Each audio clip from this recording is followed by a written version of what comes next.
The Halfbrick Show.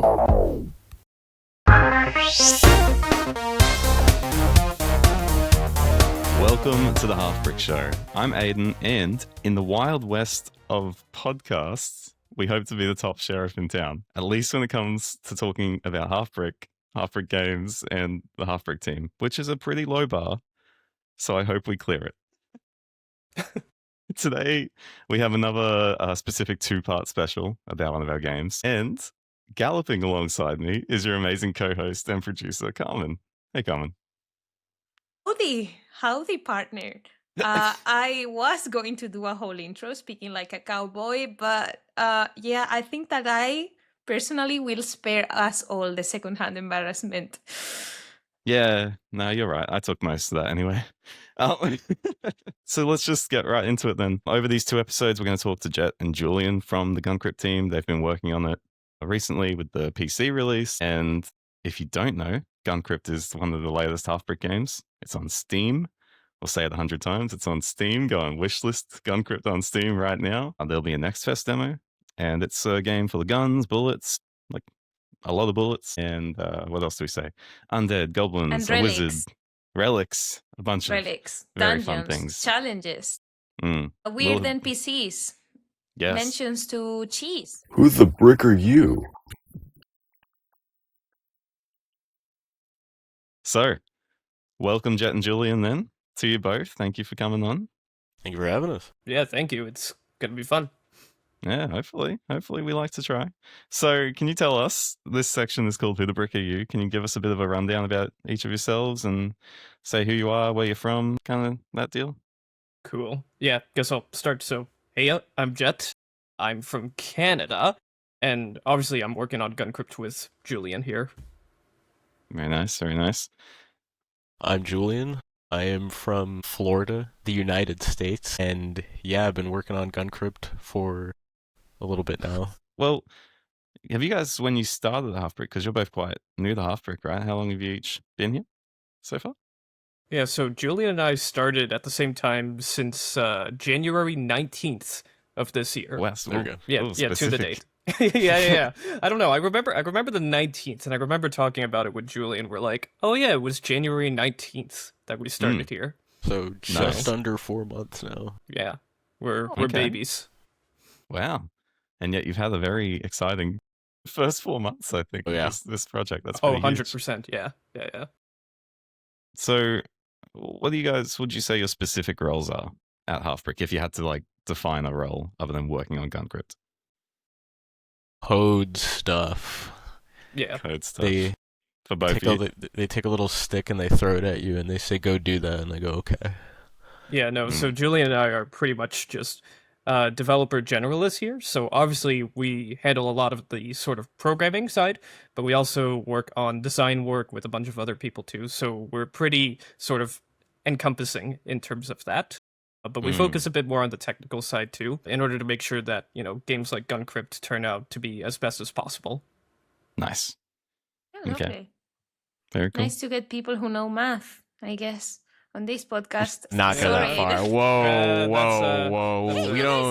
We don't use the M word around that. Yeah. So I'd say there's a fair share of math.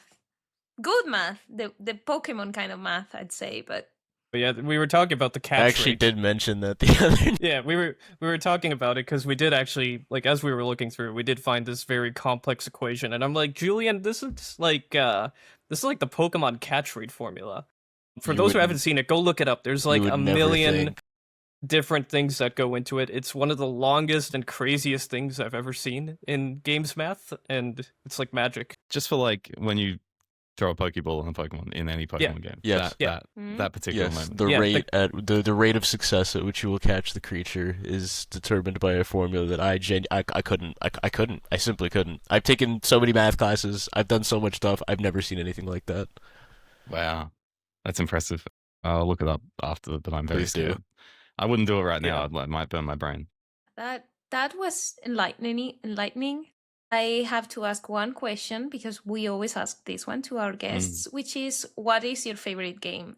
And our last guest didn't want to do favorites, But since you two are two people, I'm forcing you and using my producer rights to just pick one. I don't want any answer like, oh no, I can't choose. Pick one. Guncrypt is about choosing and choosing wisely. But listen, in Guncrypt, you could choose many bullets. It's not one bullet, you know? I don't think so. Touché. What's the first game that comes to your mind when you have to think of a favorite game? Even if we had to while it down. Claire Obscure Expedition 33, hands down. Probably one of the best games ever made. Fantastic. Go play it if you haven't. Yeah. Excellent game. Okay. If we're talking like one that I generally keep coming back to, it's Lost Judgment. I'm a huge fan of RGG's games, and it's easily like the one that I have the most hours in. Like I love the combat in it. I love the story. The music is phenomenal. Like that is easily like, you know, one that I can confidently say. Nice. Stranger Than Heaven looking good to you as well, Jett? That is like my number one most hyped game of the year. Like that looks phenomenal. So really I good. cannot wait for that to come out. Wild Snoop Dogg in there is always an interesting. Yeah, Interesting room. yeah. They've been going pretty hard on like the celebrity cameos in the newer titles. So seeing Snoop Dogg among the roster is certainly something. Nice. Okay, on Claire Obscure as well, Julian. I got to ask, do you want to divulge your playtime on the game? Because I've just finished it. And I respect the story, but I cannot do the grind after the Grind? I consider it a grind. What grind? There's no grind. To beat the game? No, I've beaten the game, but like the end game, you know, like The to end reach game. level 99, let's say. Okay, yeah, that's fine because getting to 99 is a bit of a trek. I went to one of the final areas and just kind of sat there and farmed the same enemy over and over again. Wow. 66 hours is what it's saying. That's not half bad. Yeah, That's not pretty bad. good, yeah. I think my story playthrough was like half that. That's not too bad for an end game. Yeah, I think it's like roughly 30 hours to beat the game. I also haven't done any of because they added a bunch of content after they I think it was like it was for when they won the Game Awards. They released a huge update that added an entire like new area and like a bunch of new stuff, and I never went back and did it because I got distracted with a bunch of shiny new titles that kept coming out. Wow. Okay, well those are probably some of the more recent favorite games we've heard, to be honest, in terms of like, yeah. Obviously this isn't locking it in for life what your favorite game has to be when you say it on the show, but maybe it is. So seeing how they are both pretty recent, I also want to ask if these were the games that inspired you to get into the games industry, or if... Absolutely not. I mean, probably not, right? So what actually inspired you to get into the games industry? Sure, yeah. No, so this is a very, very long story. So when I was like 3 or 4, you know, we're talking, you know, well over 20 years ago at this point. My mom, we had like a family computer, and she got me this thing called Stagecast Creator. It's an ancient piece of software where it allows you to make sort of like your very own basic games in it. So I remember one of the first games I made was like a little Stickman, and there was a little platformer game. Since then, I've kind of just been always making games, like learning different pieces of software, making like just small little fun games. And then on top of that, prior to Halfbrick, I was actually teaching kids how to make games. So I was I was teaching a whole range of kids how to actually make games, learn coding, learn design skills and all that. And then that takes me to kind of here where I'm at Halfbrick and working on Guncrypt. wow. That's why you have so much patience. That makes so much sense. Yeah. When you're working with kids, it's a whole other can of worms, but it is so satisfying to sort of see them learn and pick up on, you know, all these different skills that you teach them. So that's lovely. Wow. Okay, Julian, can you top that? Literally not at all. Not even remotely. I got into wanting to make games straight up just because like that's like all I did when I was a kid. I just played a ton of games, and I was like, man, what do I want to do when I get older? I kind of want to just make video games because I like playing video games. So then that's straight up just what I did. That was my focus going into as early, going into middle school, going into high school. I was like, I just want to make games. Then I got into college. I was like, I just want to make games. So I kept making games. Mainly through college is where it got more serious, and I was like, okay, I need to like start like hardcore, like making full games. Doing game jams, working with as many engines as I could learn. And then, yeah, I think playing games like Persona and the Souls series were definitely like two big ones when it came to like motivation. I was like, yeah, I need to lock in and actually do this. Wow. Have you played Metaphor? No, I've actually specifically avoided playing Metaphor because I know it's going to be long. Yeah, It sounds like you love playing long games based on the other ones. Yeah. Yes, but I have so many. My backlog just keeps getting bigger, and it was like it's like tragic. Like I got Neo, right? Like Neo 3 came out, and then as soon as that came out, I think like Resident Evil came out like very shortly after or something in that area, and I was like, oh, okay, well I gotta play this.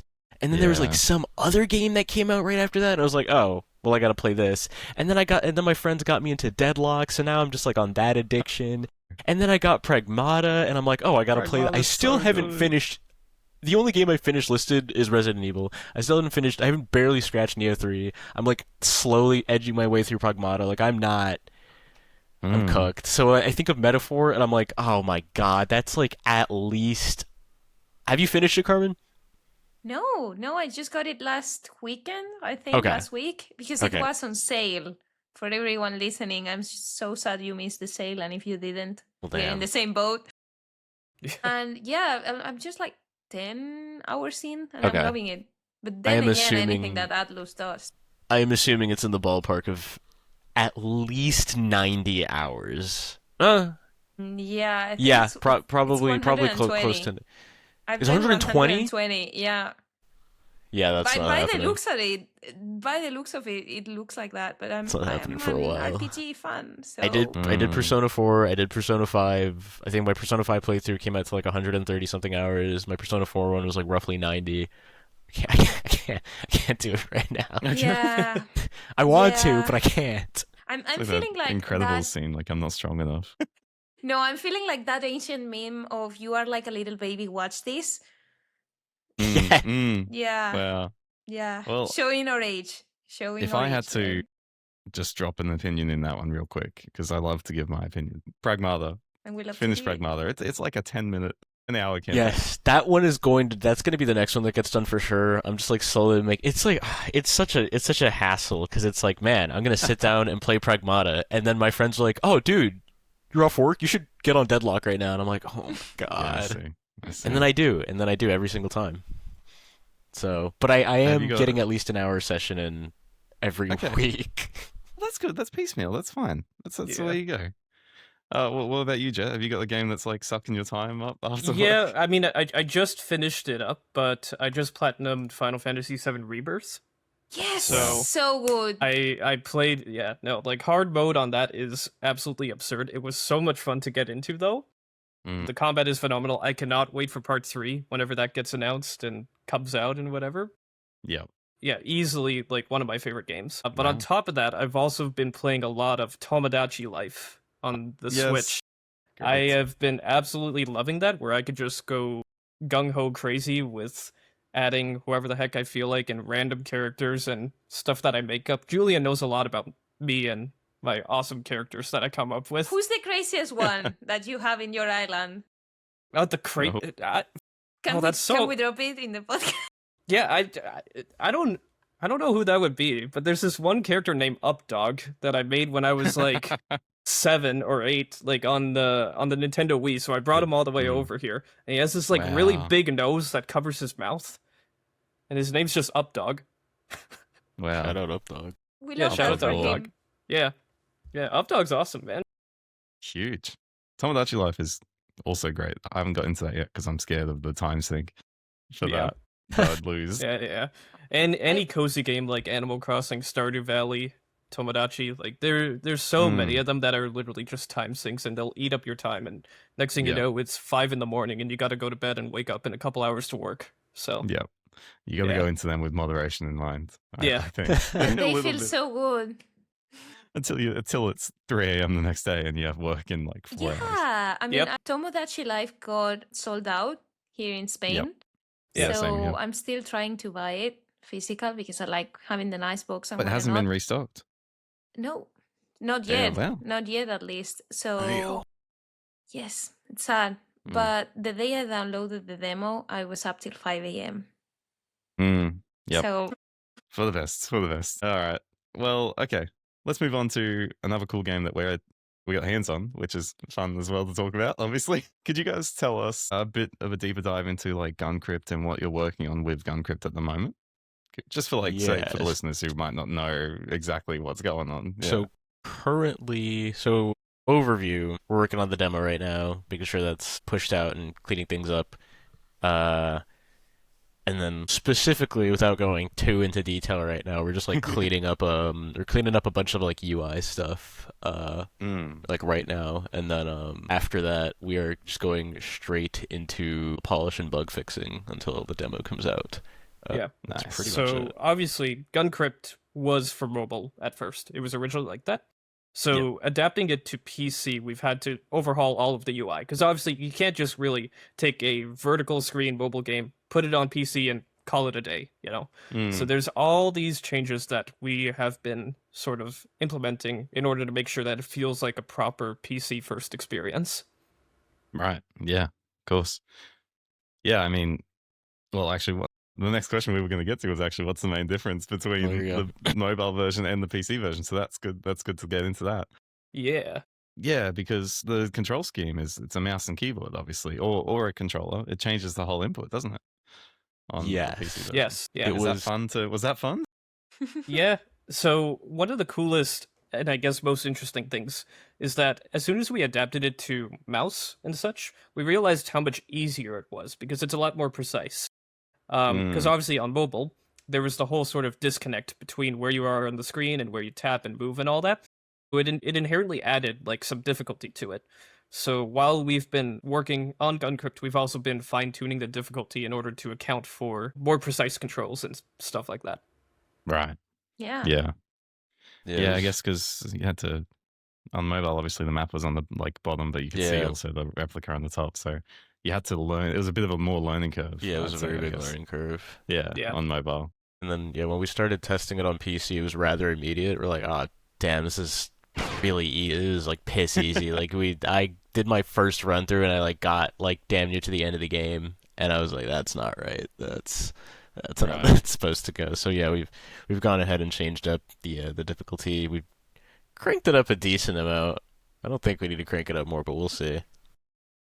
You guys added a bunch of enemies, right? Because I was playing it this morning, and did you guys add enemies or add bullets? I don't know. It seemed like Like the Neither. quantity of them. no. And then what's the difficulty? So how, what we've how do you do that difficulty raise? So the two major factors are going to be the rate at which enemies shoot. So some enemies have they have like a specific timer at which they'll kind of like blast their bullets out. That's been cranked up a bit so they'll shoot more frequently. And then also the speed of projectiles across the board of enemy projectiles has been increased a fair amount. So that one specifically was making it I think much more fun, much more intense. You do have to like throw your mouse around to dodge some of the bullets now. So those are like the two major ones that we're working with. Yeah. And then we have some Okay. other variables that we can mess around with that we might do in the future as well. Nice. For the listeners as well, if you haven't seen the Steam page, how many times are we going to say it? Go wishlist the game, go look at that. But also, the control scheme in particular with a mouse is your character is kind of bound to your mouse's position, I suppose, while you move them around. You can use that to teleport. We'll probably put a visual up on the screen in the final Yeah. YouTube version Yeah. of this. Yeah. Cool. But it feels really good. Like it was good on mobile, and it feels like mouse is pretty intuitive as well when you think about it for that. Should probably also shout out the very first guest that we ever had on the Halfbrick Show was Wolfgang, an original dev on Guncrypt. So shout out Wow. Wolfgang again. Hopefully you're listening Yeah. to this episode. It's such a good game. It and really to the is. whole the whole It team. really is. Yeah. So good. The whole company talks about it all the time. I think Julian in the hot takes episode that we did months ago now, you mentioned Guncrypt. yeah. You might have mentioned it being. It's my favorite game at Halfbrick by Yeah. far, bar none. It's so good. So it's And, very exciting. What do you like about it? If you had to choose like one thing that really separates Guncrypt from other roguelikes and other games in the genre, what would you choose? What is its X factor, I would say? Okay, if it had to be one thing, the control scheme is like the You most can unique give me three. among. I'll let you I will take give you three. two. I'll give you Three two. bullets. Okay.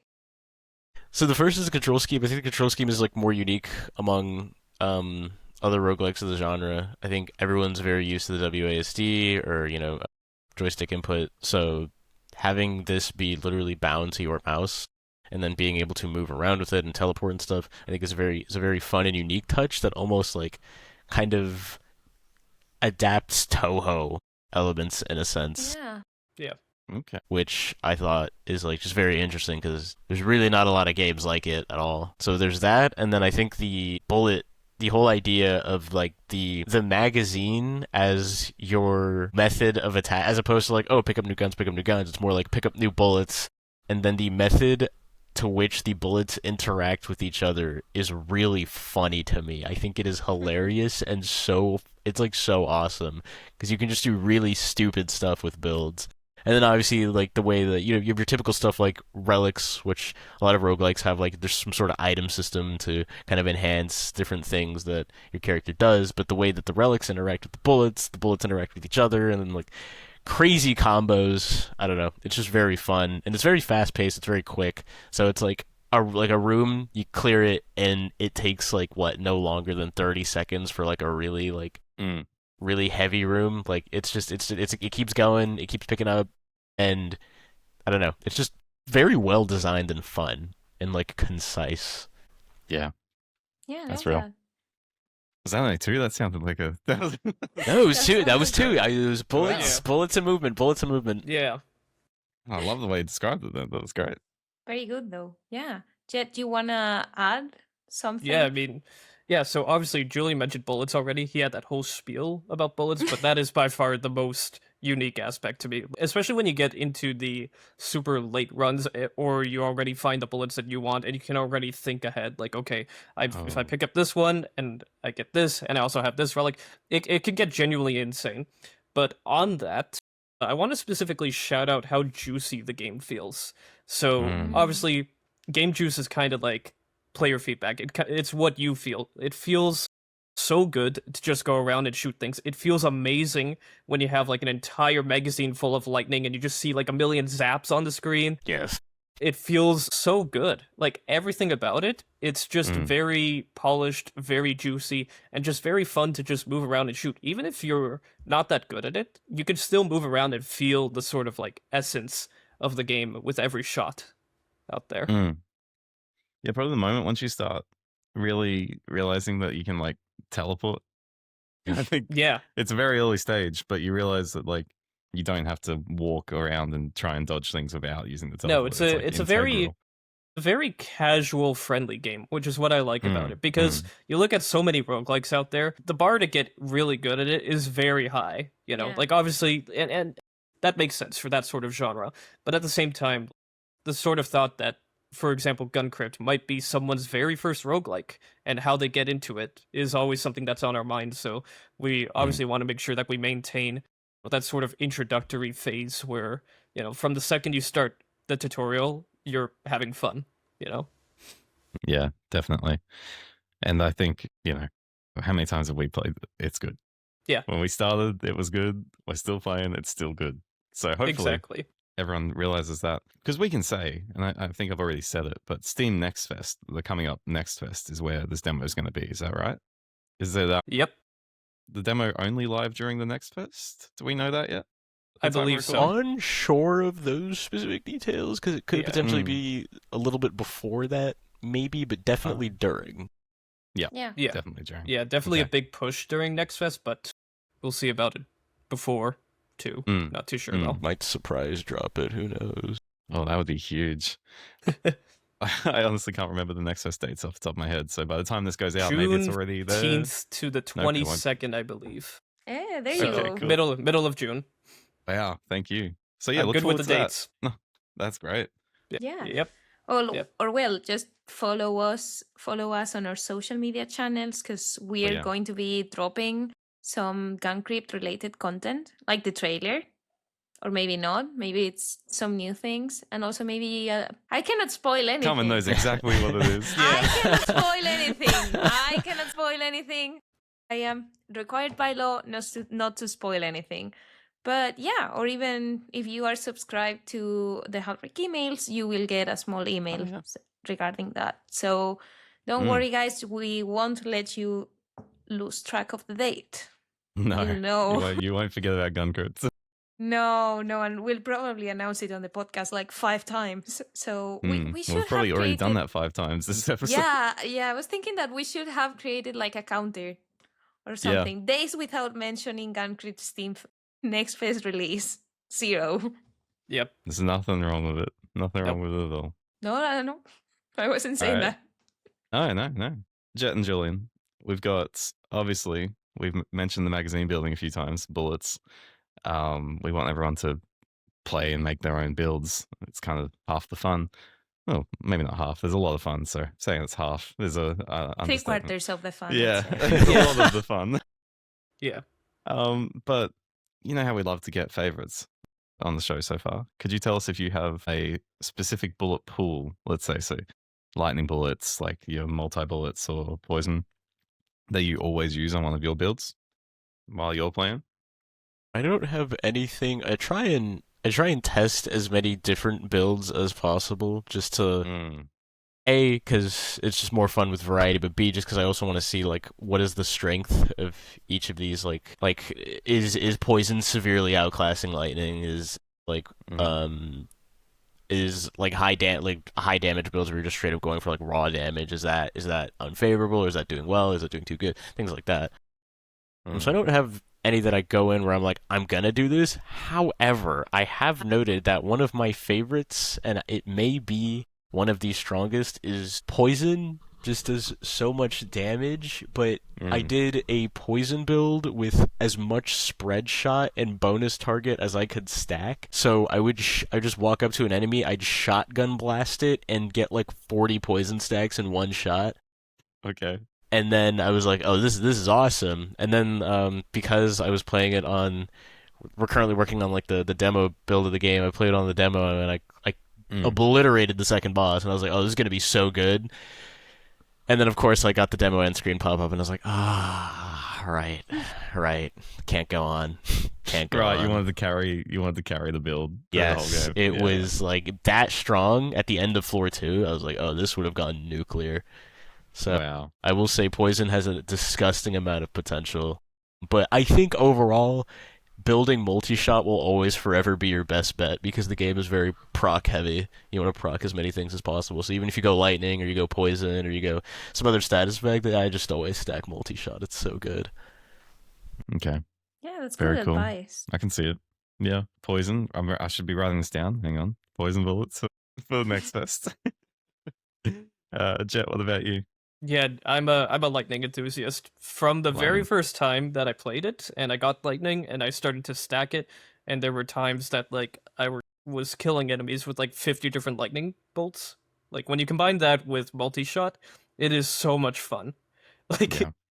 it's just crazy because like you can get to a point where like it fills up half the entire screen with just lightning bullets, and that's all it is.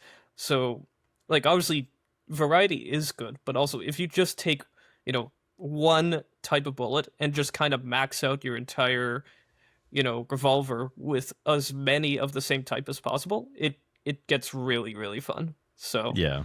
yeah, I've always liked lightning, especially because some of them are like, oh, when you reload, it does X number of lightning bolts, and that Yeah. can increase. So not even just shooting enemies with lightning, but you get to reload, and it zaps a whole bunch of things on the screen too. When there's a bunch of enemies on the screen, and you have an entire lightning build, and it takes them out in like a couple shots, it is so satisfying. Yeah. Okay. Poison and lightning added to the note that I'm writing down here. And multi-shot. Don't forget. Yes. Yeah, of course. Don't forget Sorry. that one. Yeah, that one Well, is a just write- necessity no matter what build you're running. Or If you just see a go- I'll multi-shot- just write down every. Just go everything. Oonga Boonga and grab like heavy shot and then combine it with like vulnerable. There's like relics that Yeah. increase vulnerable and then Mm. and then just get like there's like whetstone, but I think there's one that's better than that gives you like even more damage on the following bullets, and then you just start walking around with like 800 damage bullets. You don't even need to worry about Yeah. status effects. Yeah. Heavy bullet does feel nice from the start. It's one of those ones Yeah. where you're just like, yeah, this is good. It's a This good feels classic like a one to big get right off. bullet. Yeah. Yeah, definitely. So, on a completely unrelated note to the bullets, because that was a serious question, and I feel like now I have to make you guys an unserious questions. Can we actually talk about the lore behind the Guncrypt lemon on the Wow. pod for the first time? Putting you in the Wow. spot, guys. I'm sorry.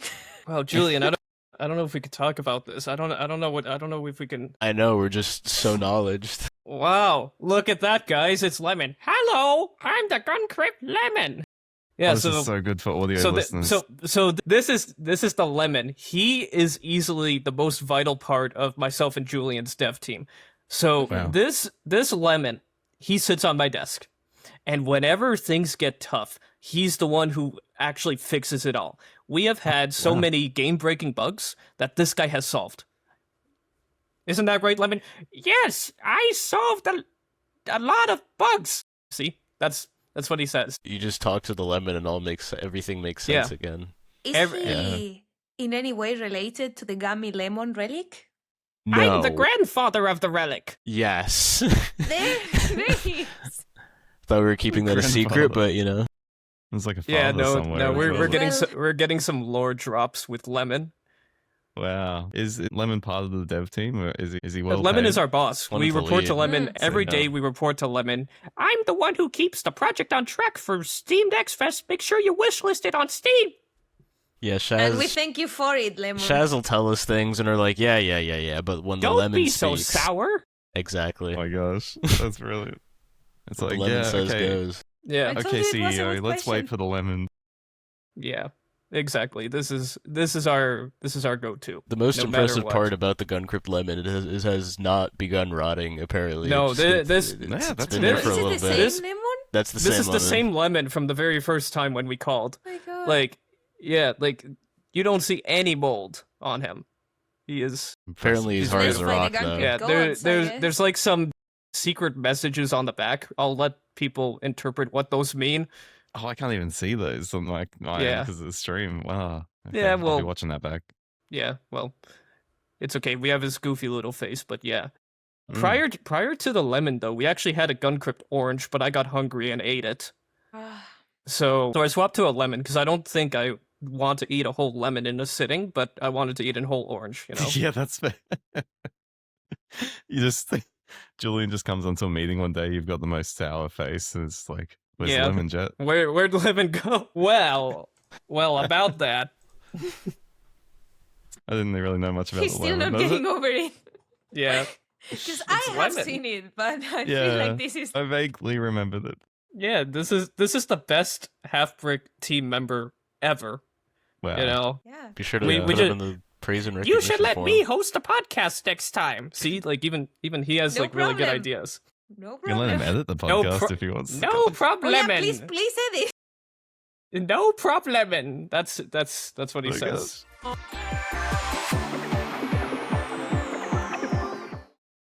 We'll now wrap part 1 up here. So thank you so much to Julian and Jett for being with us so far, and to you who's listening. Yeah, thank you. Look forward to part 2 of the special next week. We'll ask the team more questions from the Discord community specifically, and we'll learn even more about Guncrypt. Can't wait. Thanks for listening, everyone.